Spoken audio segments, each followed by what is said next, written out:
যারা আমরা এই আন্দোলনে ছিলাম সামনের দিকে, আমাদের জায়গা থেকে বা আমি যদি ব্যক্তিগতভাবে মনে করি আমার জায়গা থেকে আসলে কথা বলার সময় এখনও আসে নাই।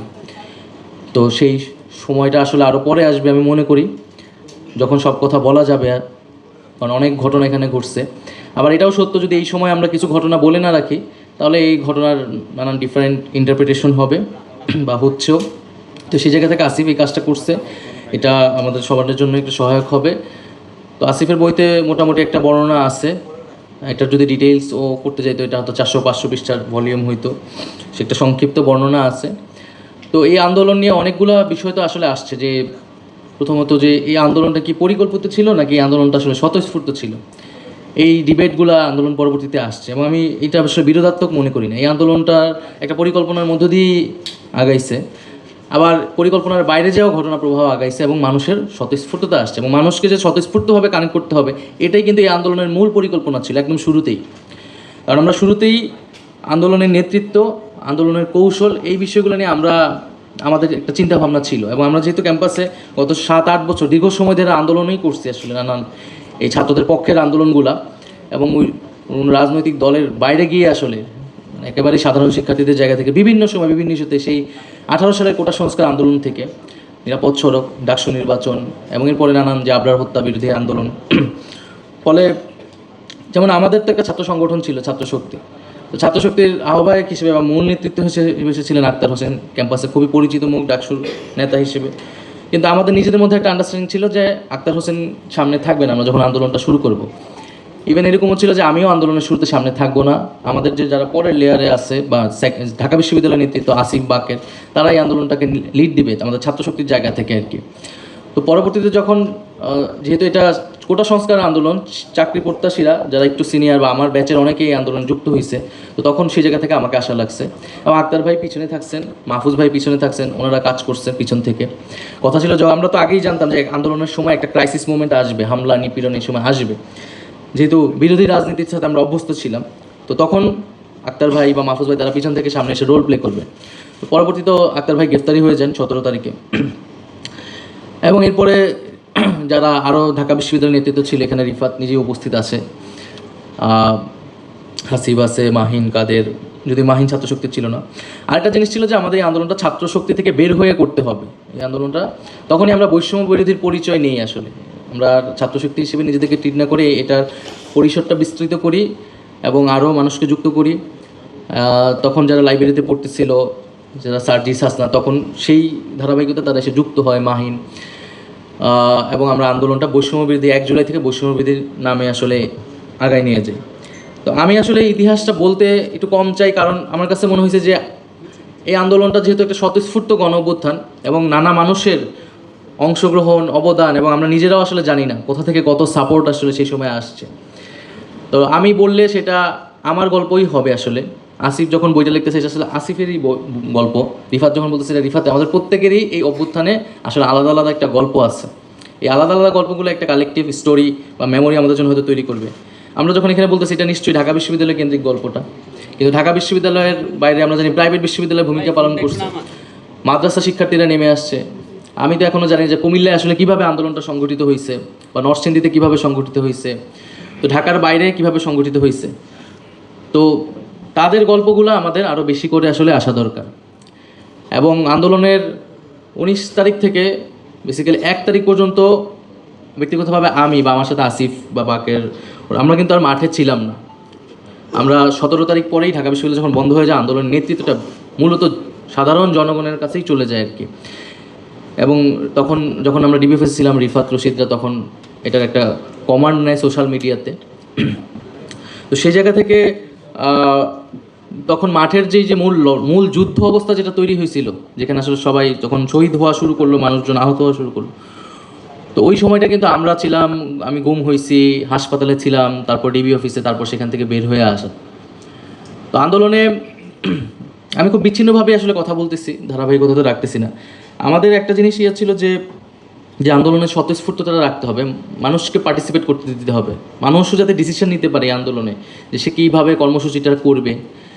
এবং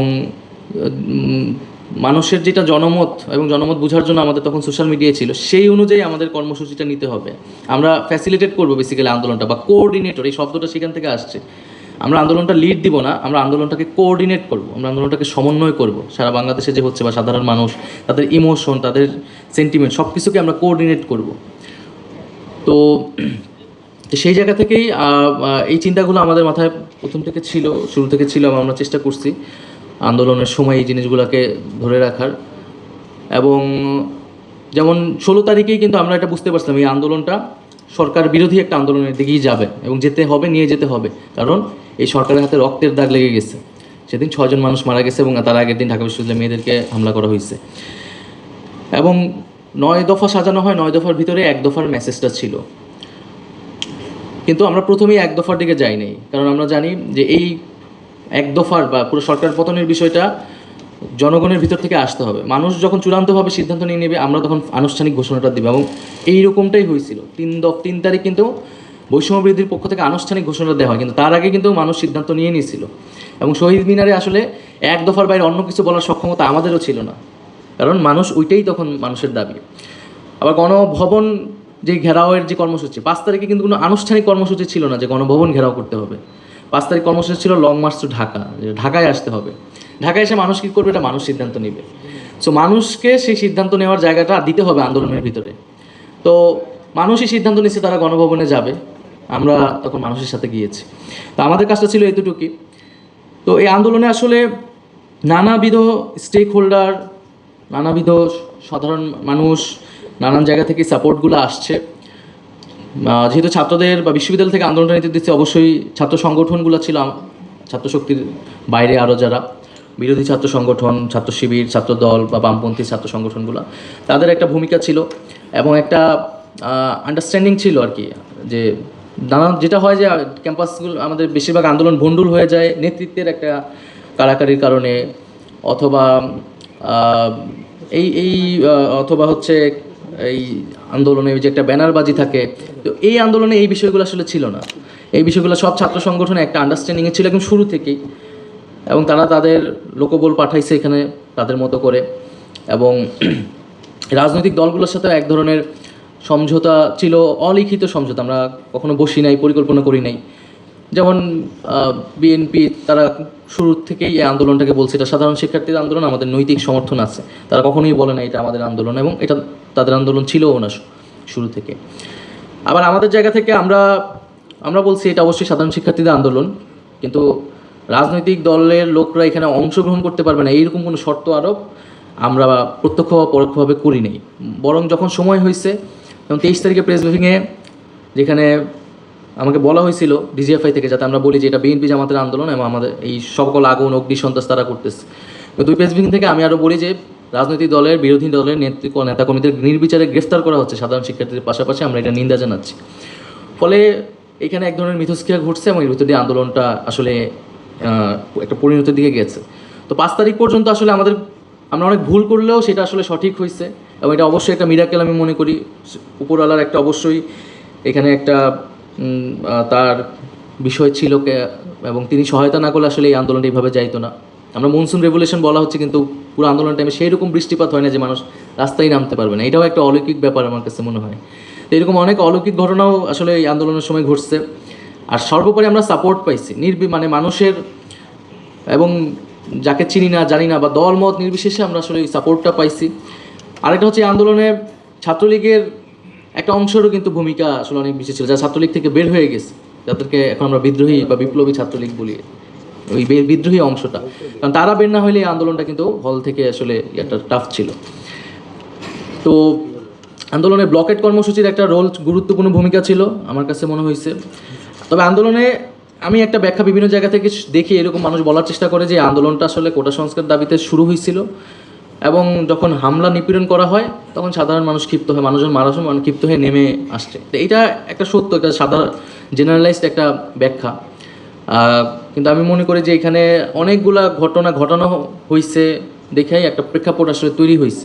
যেমন ব্লকেট কর্মসূচির মধ্যে দিয়ে কিন্তু ঢাকা বিশ্ববিদ্যালয়ের পুরা শিক্ষার্থীরা যুক্ত হয়েছে, এবং ঢাকা শহরে একটা গণঅভ্যুত্থানের প্রস্তুতি আসলে তৈরি হয়েছে, একটা প্রেক্ষাপট তৈরি হয়েছে। আমরা যখন একটার পর একটা ব্যারিকেড ভাঙতেছিলাম এবং প্রতিদিন একটু একটু করে আগাইতেছিলাম, আমরা কারওয়ান বাজার থেকে ফার্ম গেট, এই যে মানুষের ভীষণটা কিন্তু বাড়তেছিল যে আমরা আসলে গণভবন পর্যন্ত যাইতে পারি, আরও ব্যারিকেড ভাঙতে পারি। ব্যারিকেড ভাঙার যে সাহসটা, সেটা ওই মিছিলগুলো থেকে, ব্লকেট কর্মসূচি থেকে তৈরি হয়েছে।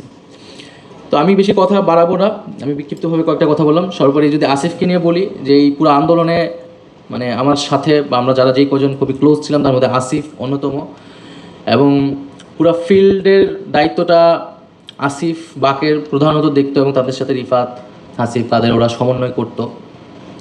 এবং মানে এক আন্দোলনে একটা পর্যায়ে হয়েছে আমি ফিল্ড থেকে অনেক বেশি বিচ্ছিন্ন হয়ে গেছিলাম। মানে আমাকে যেহেতু উপর লেভেলে অনেকগুলো যোগাযোগ বা অনেক কিছু ডিসিশন মেকিংয়ে থাকতে হইতেছে, পেছন থেকে তো মাহফুজ ভাই এবং আক্তার ভাই হেল্প করছে একটা, আক্তার ভাই গ্রেফতার পর মাহফুজ ভাই, নাসির ভাই হিসেবে পরে যুক্ত হয়েছে। কিন্তু আসিফ বাকের পুরো ফিল্ডের পুরো ডিসিশনগুলা বা বাস্তবায়নের জায়গাটা ওরা সবসময় করছে, এবং আসিফ অনেক সাহসী ভূমিকা নিছে, অনেক সাহসী সিদ্ধান্ত একসময় মানে এক একটা সময় ওর থেকেই আসছে। 15 তারিখের যে কর্মসূচিগুলো, আজ 15 তারিখ যে আমরা কর্মসূচি দিলাম, 14 তারিখ রাত 3টা বাজে আমরা ঘোষণা করা হয়েছে। বেসিক্যালি কর্মসূচির কথা আমি জানতাম না, কারণ আমাকে কানেক্ট করা যাচ্ছিল না, এবং ও ওই কর্মসূচিটা ঘোষণা করে ফেলছে, যাদের সাথে যোগাযোগ করতে পারছে। তা আমাদের মধ্যে এরকমও হয়েছে যে আমরা যে খুব সবসময় যোগাযোগ করে সিদ্ধান্ত নিতে পারছি এরকম না, কিন্তু কেউ একজন যখন একটা সিদ্ধান্ত দিয়ে ফেলছে, আমরা সবাই সেটাকে ওন করছি, এবং সেই সিদ্ধান্তটা আমরা সবাই মিলে বাস্তবায়নের চেষ্টা করছি।